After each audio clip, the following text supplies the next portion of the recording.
Hello everyone. So now we are going to discuss about magnetic effects of current. माने एक conductor में current है तो there was a scientist called Oersted. I'm not going more.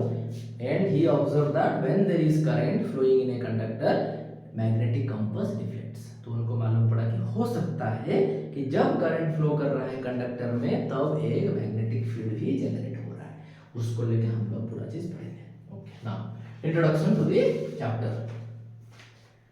What is the meaning of magnet? Magnet is any material which attracts some magnetic substances. They have two poles. One is north pole, one is south pole. And जैसे कि दो positive charge repel करते हैं एक दूसरे को, वैसे north north repel करेंगे, नॉर्थ साउथ अट्रैक्ट करेंगे. ठीक है, this is basic properties of magnet. अगर हम किसी मैग्नेट को ऐसे सस्पेंड करेंगे फ्रीली तो it will always direct in a proper direction.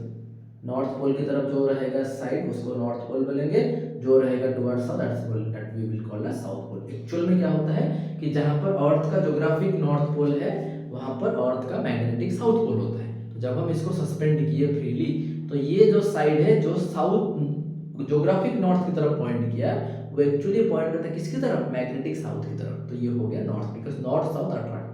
तो ये हो गया अगर साउथ, ये हो गया नॉर्थ, मैग्नेटिक नॉर्थ. तो south north attract, north south attract. That's why we write it as clear. Okay. Then comes the basic. Then magnetic. You can go through the video I uploaded in our channel that how to see the iron dust arrange themselves when there is a bar magnet. Clear? You can go through it. So this is the bar magnet experimental image. This is the illustrative image. हम उसे lines of force बोलते हैं. Lines of force क्या करते हैं, वो north pole से निकलते हैं, साउथ पोल में एंटर करते हैं. हमेशा याद रखो एक चीज, magnetic lines of force has a very common property. We can say थोड़ा सा we are having a very common property. Then what is the common property? That the lines of forces start from north pole, is the not, and they end. North pole से शुरू किए, वो and किए south pole में, फिर वो वहां रुक नहीं जाते, वो साउथ पोल से नॉर्थ को जाते हैं मैग्नेट के अंदर.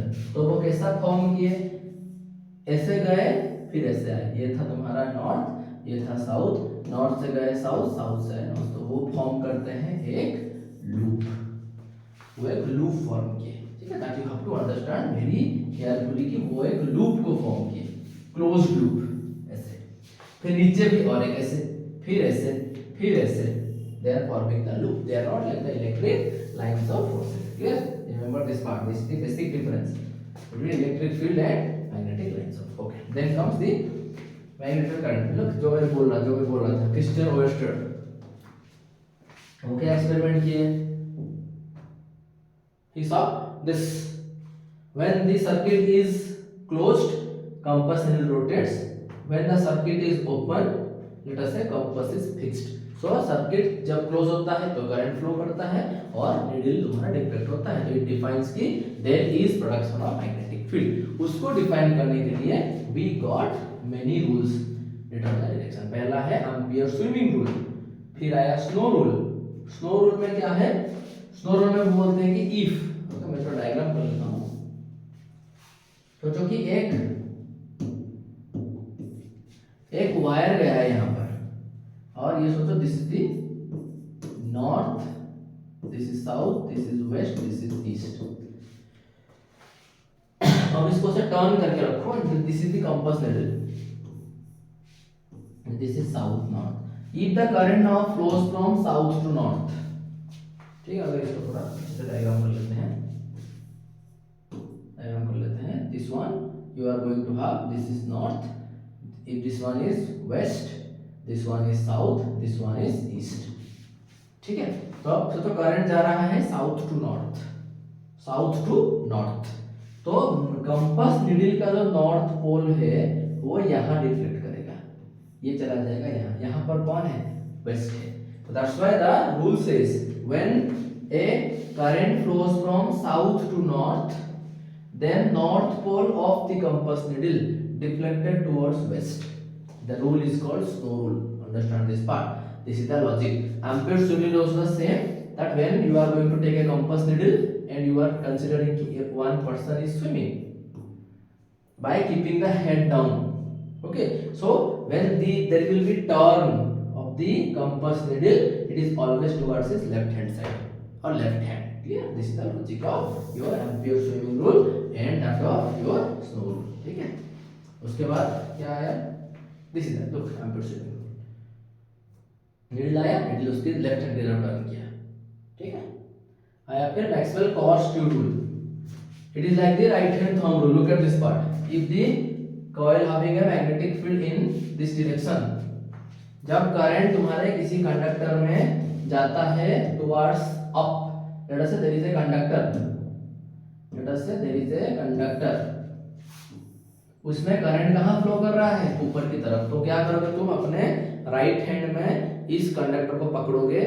Your stretched thumb will be in the direction of current. तो ये जो कर्ल आता है हाथ का, कैसे घूम रहा है? देखो कैसे घूम रहा है, anti clockwise. So this is anti clockwise the direction of field.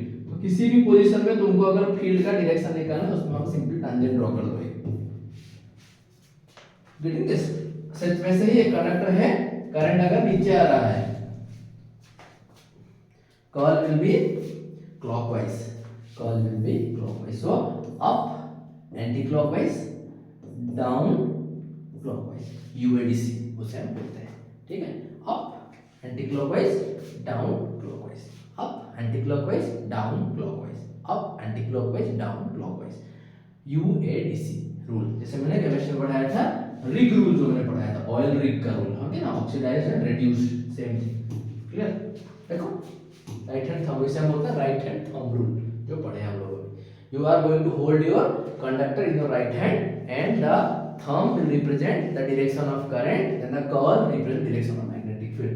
Up current anti-clockwise, down current clockwise. इसे बोलते हैं मैक्सवेल कॉस ट्यूब रूल. कभी कभी फिर आया देखो करंट लूप. अब तुम करंट लूप देखो यहाँ पर. there is a rule called clock rule. clock rule माने अगर हम किसी भी एक कॉइल को लेंगे, उसमें अगर तुम्हारा the side which is towards you, सोचो कि if I am going to draw one this structure, जो कि एक स्ट्रक्चर में ड्रॉ कर रहा हूं, तो there is a structure like this. If current flows in it in the anti clockwise direction, तो तुम्हारी तरफ जो साइड है उसमें एंटी क्लॉक वाला डायरेक्शन दिख रहा है, तुम्हें दिख रहा है एंटी क्लॉक डायरेक्शन तुम्हारे हिसाब से. तो वो बोल रहे हैं कि जब एंटी क्लॉक वाला डायरेक्शन दिखेगा, वो साइड हो जाएगा नॉर्थ पोल किसी भी रिंग में. तो जो पीछे खड़ा है, अगर तुमको दिख रहा है ये एंटी क्लॉकवाइज, ये एंटी क्लॉकवाइज, तो जो पीछे खड़ा है उसको दिखेगा ये क्लॉकवाइज. क्लॉकवाइज तुमको दिखेगा क्लॉकवाइज, तो पीछे वाले को दिखेगा एंटी क्लॉकवाइज. तो तुमको जो दिख रहा है तुम उस हिसाब से बोलो. तो तुम्हें क्या दिख रहा है? नॉर्थ पोल दिख रहा है. तो पीछे वाले को क्या दिखेगा? साउथ पोल दिखेगा. तो अब लाइंस ऑफ फोर्स हमें मालूम है कि always start from north ends at south. तो अगर ये यहां से शुरू होगा तो एंड कहां होगा? जाके साउथ पोल में एंड होगा. अगर ये है नॉर्थ पोल, ये है साउथ पोल, तो वो यहां से निकलेगा लाइंस ऑफ फोर्स, यहां एंड होगा. यहां से निकलेगा, यहां एंड होगा. This is the basic logic of solenoid. Clear? Okay, इसको थोड़ा एक बार देख लेना.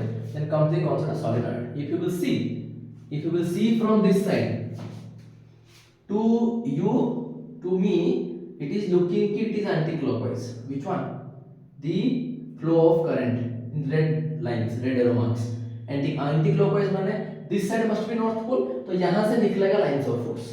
तो अगर ये मुझे anti-clockwise दिख रहा है, तो यहाँ पर मुझे क्या दिख रहा होगा? Obviously clockwise. So यहाँ पर आके enter करेंगे. So this become north pole, this become south pole. So this solenoid is simply work as a conducting material and it produces the magnetic field as it is. So this is यहाँ से lines of force निकलेंगे और फिर यहाँ से तुम्हारे enter करेंगे, यहाँ से निकलेंगे, यहाँ से एंटर करेंगे. अंदर तुम्हें मैंने बोला था साउथ से वो नॉर्थ हो जाएंगे because they are forming the closed loop. ठीक है? अब फ्लेमिंग्स लेफ्ट हैंड रूल. अगर तुम अपने तीनों फिंगर को स्ट्रेच करोगे, if the forefinger represent direction of field, middle finger the direction of flow of charge, then ये तुम्हें thumb देगा direction of force. तुम्हें ये फ्लेमिंग्स रूल को याद रखना है अच्छे से. ठीक है। उसके बाद आया domestic electric circuit, very important case. पहले तो याद रखो कि you are having three kind of wires at your home. Live wire देखो रेड वाला, neutral wire yellow line, and earth wire is the green one, ठीक है। Red yellow and green, they are live wire connected to fuse, then they are connected to meter, then they are connected to the distribution box. अब देखो ये जो तुम्हारे appliances हैं they are connected parallel to each other. मैंने तुम्हें बोला था कि when you are connected parallel potential remain the same, current change होगा एज पर द रेजिस्टेंसेस। तो यहाँ पर करंट तुम्हारा वेरी करेगा डिपेंडिंग अपॉन कि अप्लायंसेस में रेजिस्टेंस क्या क्या है, ठीक है। अब क्वेश्चन आता है, देखो क्या क्या है थोड़ा देखेंगे हम लोग। Live wire it is kept as positive with 220 volt supply from main. Neutral wire it is kept at 0 volt, very important question with respect to live wire, sorry, for completing the circuit connection. Earth wire it is connected to earth through metallic wire which is at 0 volt. earth wire माने earthing हम जिसे बोलते हैं, ठीक है। Earthing is the neutral earthing wire which is connected, all earthing wires connected to the ground। एक metallic बड़ा सा प्लेट रहता है, उसके चारों तरफ हम चारकोल सॉल्ट ये सब डालते हैं, एंड एक्सेस इलेक्ट्रॉन अगर कभी आ गया तो वो चला जाएगा थ्रू दी अर्थ वायर। फिर आया स्विच, जिसे हम की भी बोलते हैं, स्विच ऑन ऑफ करने के लिए। फिर आया फ्यूज। फ्यूज का काम क्या है, अगर बाय चांस कभी भी अप्लायंसेस में तुम्हारे ज्यादा अमाउंट ऑफ इलेक्ट्रॉन्स आ गए तो वो ऑटोमेटिकली शॉर्ट सर्किट हो जाएगा, ठीक है। Whenever there is short circuit, overloading in circuit is made up of alloys of aluminium, iron, copper and this one. ये शॉर्ट सर्किट में ऐसा होता है। फिर live wire coincide with neutral wire directly और एक्सीडेंटली, तो छोटी फट जाएगा, सब कुछ फट जाएगा। घर में ऐसा मत कर देना कि कल एग्जाम में तो पढ़ने का मन है नहीं तो शॉर्ट सर्किट करवा दिए, ठीक है। एमसी भी आता है miniature circuit breaker, design to break circuit during the electric hazards. अगर कभी शॉर्ट सर्किट हुआ तो एमसीबी का काम है कि वो ट्रिप ले लेते हैं, हम बोलते हैं ना घर में ट्रिप ले लिया, तो वो क्या करेगा, कट कर देगा तुम्हारे सर्किट को, so that there will be no problem in it. फिर आया ओवरलोडिंग दिस एंड दैट, ठीक है। And this is the basic of your magnetic effects of current also. So try to read all, don't get panic, don't get nervous. Science exam will be very good. All students of CBSE will do very good in science paper, and we hope that you all will do well. Be happy, stay calm, stay focused, and do your exam well. We from the family of Ace Education wishing you all a very best of luck for your examination. Go, be calm, be composed, believe on God, and give your best. Thank you.